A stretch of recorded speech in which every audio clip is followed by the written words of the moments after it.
Good day all, and you're welcome to our third video on CHCAGE011, which is provide support to people living with dementia. Today we are going to be starting with our responsibility associated with recognizing and reporting signs of abuse or neglect.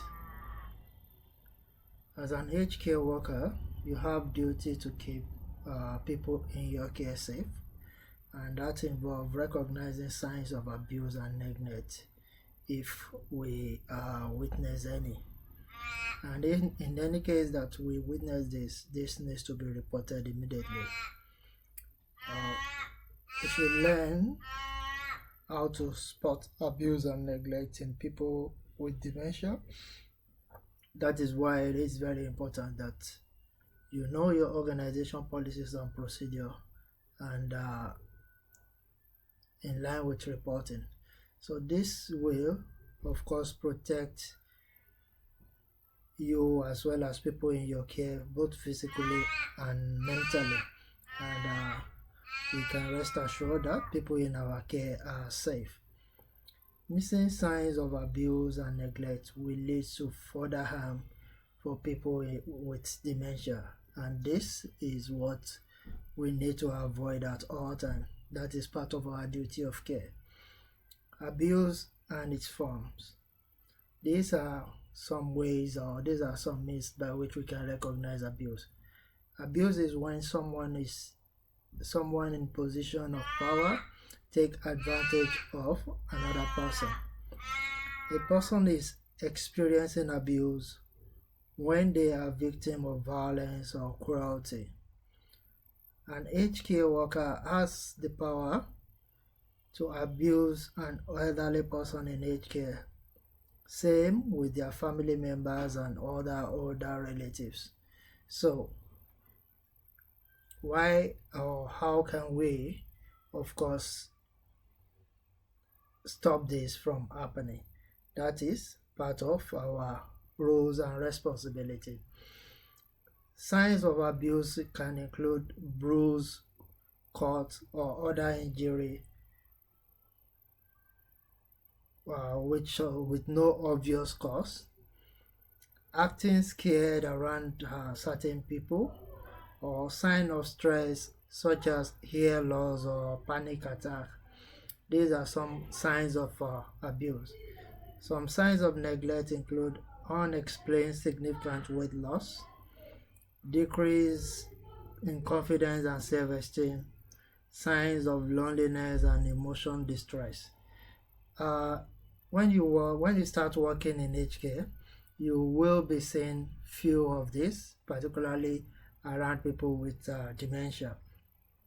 Sometimes they will be avoiding some certain family member or even staff member because those guys are they are abusing them or something like that, or they are afraid of them in one way. Just try to take note of anything that is not right and report them appropriately. If they show any signs of pain or limited with movement, we need to also inform the right person.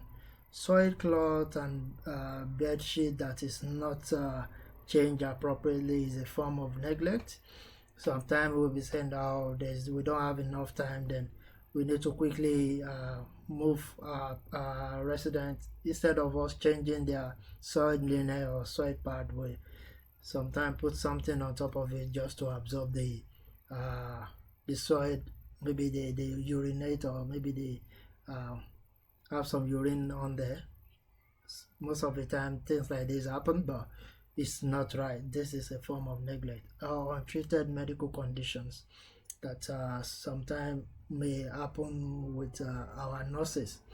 So this, if you notice possible signs of abuse or neglect in an older person, observe them more closely to figure out an explanation of these signs and report them appropriately, even if it turns out that that is not actually abuse that is happening. but reporting such information will of course give us understanding to know what is the root cause and how we can provide the appropriate solution going forward. So the following instances when you should report an incident include: you personally witness an abuse. Staff or family member reported that an abuse has happened.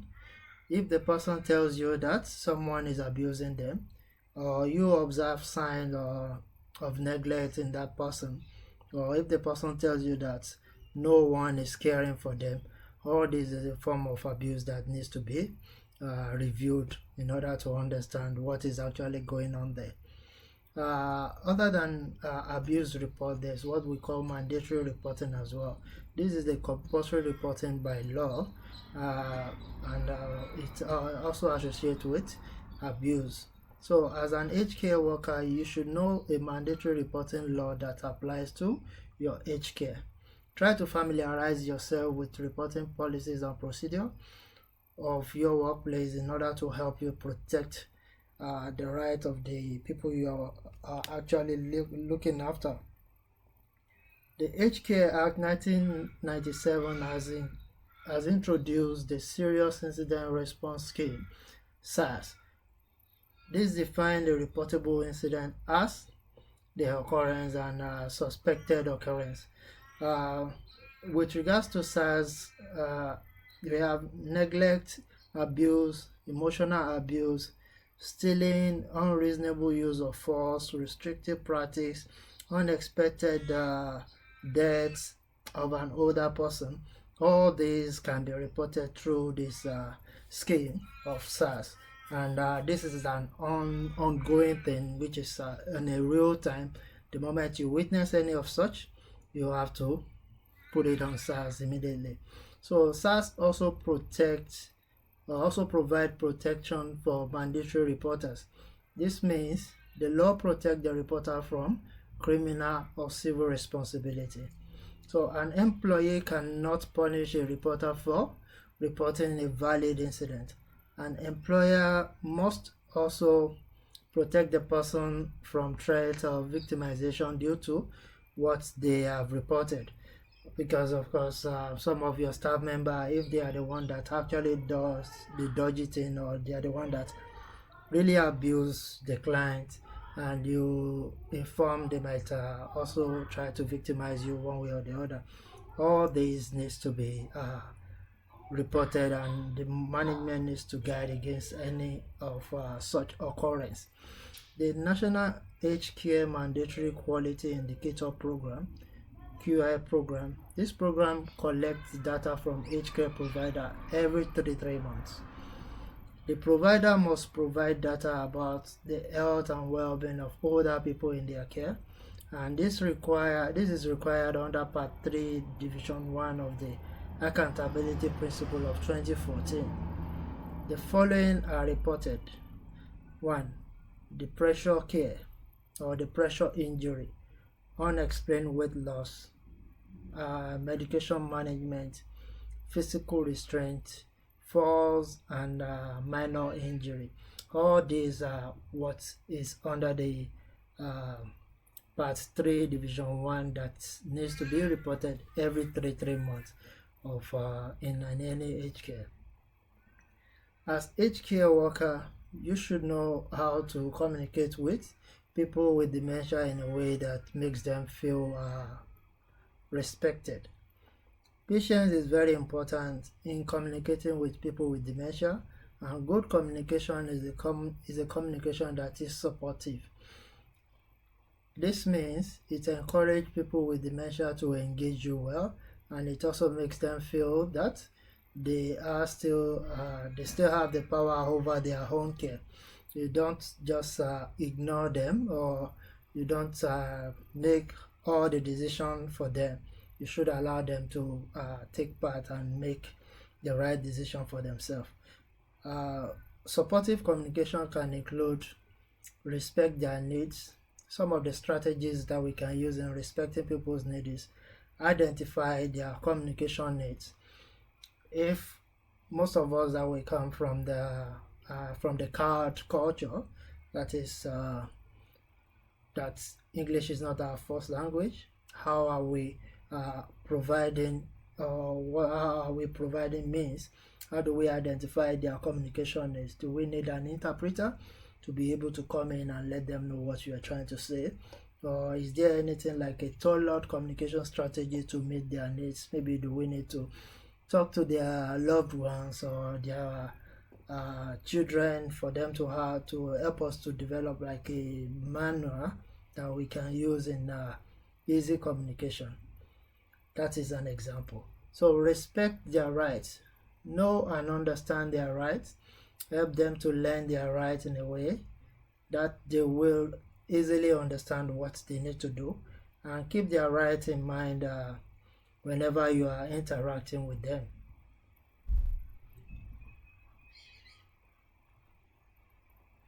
Respect the person's preference as well. Ask them how they want to be called or what they want, what they like or would like you to call them. Give them choice to know about their opinion and know what are the possibility of you doing something, or they wanted to do that thing there by themselves. Uploading their personal dignity, that is, treat them with respect every time while you are interacting with them. Support engagement using verbal and non-verbal communication. Engagement means being involved in something. So, not because we are having dementia or someone is going through some form of diseases, you should always engage them and let them be the person, let them be the driver of their recovery or of their journey. So it is important for people with dementia to stay engaged with their surroundings. This is because this becomes more and more difficult as the diseases progresses. But nevertheless, we should always try to make sure this is carried out. Thus, you must learn some strategies to keep them engaged and help them to keep their minds active at all times. Some of the verbal communication strategies used might be using spoken and written language, active listening, open-ended question, that is giving them opportunity to tell you what they want to do, interested-based conversation, effective way of speaking. All these are verbal communication strategy that we can use while we are dealing or while we are supporting people with dementia. Non-verbal communication that we can do, you can use, are also very numerous.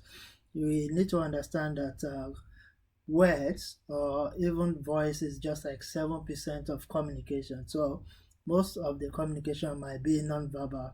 Non-verbal clue can be body language, signs, and even use of technology and the rest in order to support our client to understand what we are trying to say better. Reassure and validate the person to relieve the stress and agitation. Sometimes if the communication is if there is a gap in the communication, of course they will not be happy, or they will be responding in a way that is not so civil. We should try to validate that yes, they are not they are not well listened to, or there's something that is happening. How best can we really support them? We should do this by reassuring them, by helping them to know that yes, we are here for them, we are here to support them in achieving their goals. This involves use of word and action that brings comfort to the person, and the person with dementia will need more frequent reassurance as these diseases progresses. So we as aged care workers, we need to always help them to achieve this goal by helping them to stay calm and boost their self-esteem. Accepting expression of distress. Distress is when someone is in a state of extreme anxiety and pain. they are experiencing it as if it were true, even if it is not. So we should validate that. We should let them know that we are here to really support them. We should give them all genuine reassurance, acknowledging their stress, and let them feel accepted. Reassurance use positive language that focus on person and not the issues at that time. This can also involve showing comfortable or comforting body language, including facial expression that we care workers need to demonstrate at all times. Agitation is when the person gets angry or frustrated about something, and soon this can actually escalate. So we don't want that level of escalation. So as a care worker, we should ensure safety of everyone involved when reassuring any agitated person. And it is so they provide care information and opportunity for discussion. While of course when someone is distressed, it is important to communicate with their carers, their family members, of the people with this dementia, to let them know what is going on. You should set aside time when you can discuss the person's condition with them, and this discussion can involve addressing any concern that you have identified with their loved one, regarding their loved one, particularly when communicating with them, and giving a receiving recommendation. And it is important to keep the carers as well as family informed about the person's care. This helps them to identify how the person is doing. It also helps in keeping consistency for the person, and in communicating with their carer family members. It keeps keeping them in mind. This helps them also to, of course, reduce any form of hard time that they are likely to be going through because of their family member that is having dementia. So specifically, you should remember the following: be empathetic and respectful while you are communicating with the client as well as their loved ones. Be patient with their questions and complain. Show them that you are about the person and not about the illness, and be honest about any conversation you are about to discuss with them. Setting this opportunity of discussion with the person and their carer, whether informal discussion can be as casual conversation on just checking in how they are doing, while formal conversation will require you actually setting up a meeting date, and engaging all the stakeholders to let them know what, when, and how this is going to play out. Thank you all. This is where we are going to be calling it a day today. Thank you again for your time, and I'll see you next time. Bye for now.